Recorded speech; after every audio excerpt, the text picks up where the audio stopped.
الحمد لله حمدا كثيرا طيبا مباركا فيه هو الأول هو الآخر هو الظاهر هو الباطن وهو بكل شيء عليم.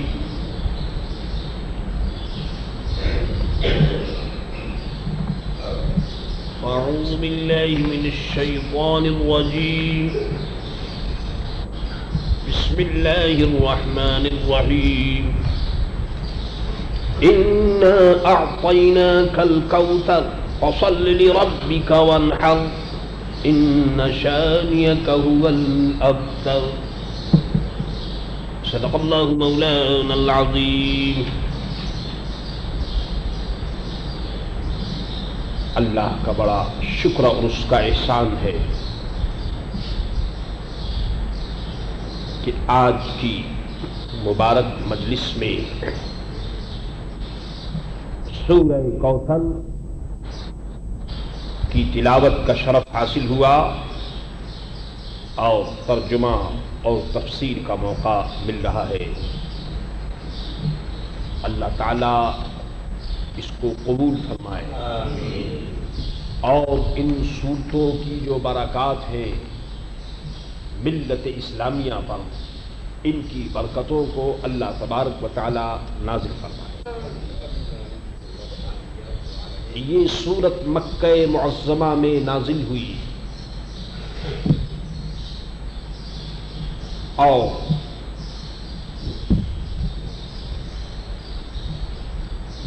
اس میں 1 رکوع 3 آیتیں 10 کلمے 42 حروف ہیں.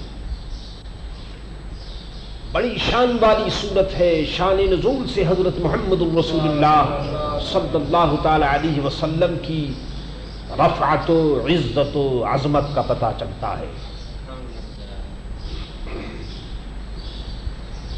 شان نزول یہ ہے کہ سرکار دو عالم صلی اللہ تعالی علیہ وسلم کے صاحبزادے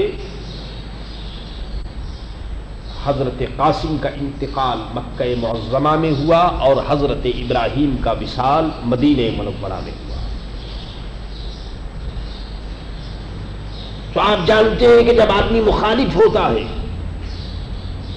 تو وہ کمبخت ہر چیز میں عیب تلاش کرتا ہے. جب سرکار دو عالم صلی اللہ تعالی علیہ وسلم کے دونوں صاحبزادے انتقال کر گئے تو کفار مکہ نے کہا کہ معاذ اللہ حضور جو ہے وہ ابتر ہو گئے، یعنی معاذ اللہ حضور کی نسل جو ہے وہ ختم ہو گئی. مکے کے کافروں نے یہ بکواس شروع کیا. یہ عجیب بات ہے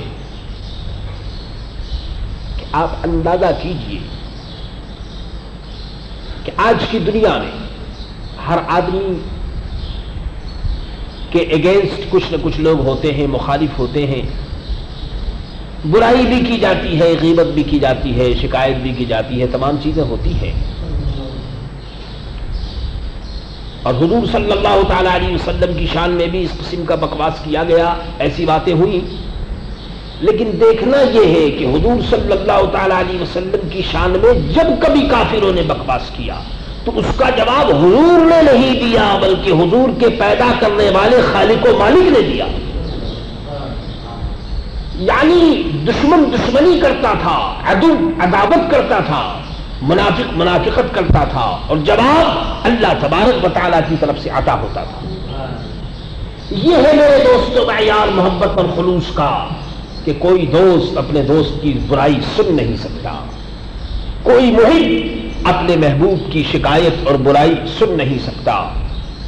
رب نے یہ سورت نازل فرمائی اور فرمایا انا اعطیناک الکوثر، اے محبوب بے شک ہم نے تمہیں بے شمار خوبیاں عطا فرمائی ہیں. یہ کمبخت کہتے ہیں کہ آپ کی اولاد کا وصال ہو گیا. اولاد کا انتقال تو یہ تو خدا کی حکمت کی بنا پر ہوا. دنیا میں آدمی کا انتقال بھی ہوتا ہے اور پیدائش بھی ہوتی ہے، یہ تو خدا کی حکمت ہے. باقی ہے کہ یہ جو کہتے ہیں کہ آپ کی نسل جو ہے وہ ختم ہو گئی، تو اے میرے محبوب آپ کو اللہ نے بے شمار خوبیاں عطا فرمائی ہیں. آپ کی نسل تو وہ ہے کہ جو قیامت تک جاری رہے گی. آپ کی نسل کا بچہ زمین کے لیے رحمت ثابت ہوگا. اور آپ ہی کی وہ مبارک نسل ہے کہ جس نسل کے اندر بڑے بڑے اولیاء کاملین، بڑے بڑے علماء، صوفیاء، مشائخ پیدا ہوں گے. اور میرے دوستو آپ ہی کی نسل ہے کہ حضرت امام مہدی علیہ الصلاۃ والسلام سرکار دو عالم صلی اللہ تعالی علیہ وسلم کی نسل ہی میں دنیا میں تشریف لائیں گے. تو فرمایا کہ اے میرے محبوب، ہم نے آپ کو بے شمار خوبیاں عطا فرمائیں، تو تم اپنے رب کے لیے نماز پڑھو اور قربانی کرو. سبحان اللہ. اصل میں کوثر یہ مقصد یہ ہے کہ بہت خوبیاں، اور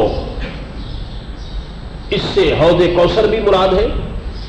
اِنَّا أَعْطَيْنَاكَ الْكَوْثَرَ، بے شک ہم نے آپ کو حوض کوثر عطا فرمایا. اور حوض کوثر میرے دوستو اس کی چوڑائی اتنی ہے کہ اگر ایک سائڈ سے آدمی چلے تو دوسری سائڈ تک پہنچنے میں 1 مہینہ لگ جائے، اتنی چوڑائی ہے حوض کوثر کی. اور یہ حوض کوثر جو حوض جاری ہے، تو اس حوض کے اندر جو میرے دوستو اللہ کے فضل و کرم سے یہاں جو چشمہ جاری ہے، تو اس چشمے کے نیچے یاقوت اور ڈائمنڈ ہیں، موتی ہیں، اس کے اوپر یہ چشمہ جاری ہے. بہرحال وہ تو اللہ جانے اور اس کا رسول جانے کہ یہاں پر کیا کیا ہے. بہرحال حضور کی اولاد بھی ہوگی، حضور کی سب سے بڑی امت ہوگی، دنیا کے گوشے گوشے میں پھیل جائے گی. اللہ. تو اس لیے اللہ تبارک و تعالیٰ نے فرمایا کہ اے میرے محبوب، ہم نے آپ کو حوض کوثر عطا فرمایا، تو فصلی لربک، تو اپنے رب کے لیے نماز پڑھیے اور قربانی کیجیے، یعنی نماز پنجگانہ کی پابندی کیجیے. اور جو کچھ ہم نے آپ کو دیا ہے اس کے شکریہ میں نفل پڑھیے یا نماز بقرعید ادا کیجیے، اور نماز بقرعید کے بعد قربانی کیجیے. اللہ اکبر. نماز کی پابندی جو ہے میرے دوستو، وہ رب تعالیٰ کی نعمتوں کا بہترین شکریہ ہے. اور قربانی یہ اسلامی طریقہ ہے، تمام کائنات کے لیے ہے، اور تمام لوگوں کے لیے قربانی کا حکم دیا جا رہا ہے. ان شانئک ھو الابتر، بے شک جو تمہارا دشمن ہے وہی ہر خیر سے محروم ہے. ابتر وہ جو تمہارا دشمن، جو تمہیں ابتر کہے کم بخت، وہ خود ابتر ہے میرے محبوب، اس لیے کہ آپ کو تو ہم نے خیر کثیر عطا فرمایا. اللہ.